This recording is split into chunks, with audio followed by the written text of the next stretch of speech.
Hello everyone, এই ভিডিওতে আমরা দেখব কিভাবে এলিমেন্টর পেজ বিল্ডারের সাহায্যে সেকশন এবং ইনার সেকশন অ্যাড করা যায়।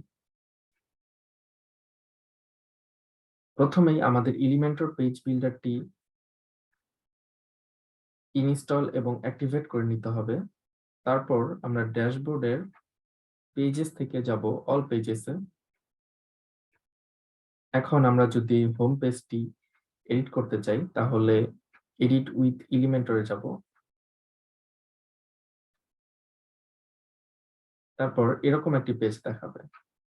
এখন এখানে দুটি অপশন দেখাচ্ছে, একটি হচ্ছে অ্যাড নিউ সেকশন এবং আরেকটি হচ্ছে অ্যাড টেমপ্লেট।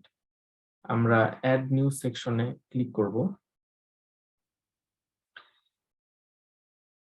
এখানে লেখা আছে সিলেক্ট ইওর স্ট্রাকচার, অর্থাৎ আমি কি ধরনের সেকশন চাচ্ছি।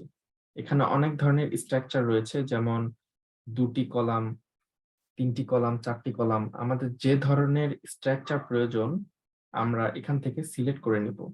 এখন আমি এখান থেকে একটি সেকশন সিলেক্ট করছি।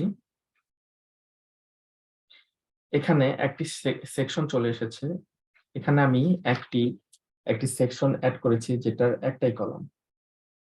এখানে 3টি অপশন দেখা যাচ্ছে, অ্যাড সেকশন, এডিট সেকশন এবং ডিলিট সেকশন।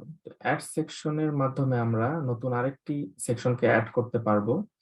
এডিট সেকশনের মাধ্যমে আমরা সেকশনটিকে এডিট করতে পারবো এবং ডিলিট সেকশনের মাধ্যমে আমরা সেকশনটিকে ডিলিট করে ফেলতে পারবো। এখন আমরা যদি এই সেকশনের ভিতরে কলাম অথবা ইনার সেকশন অ্যাড করতে চাই তাহলে প্লাস আইকনটাতে ক্লিক করব। তারপর এলিমেন্টস এর বেসিকের ভিতরে যে ইনার সেকশন উইজেটটি রয়েছে এটিকে ড্র্যাগ করে এখানে এনে ছেড়ে দিব। তো এটাকেই বলা হয় ইনার সেকশন। এভাবেই আমরা একটি সেকশনের ভিতরে একটি ইনার সেকশন অ্যাড করতে পারি।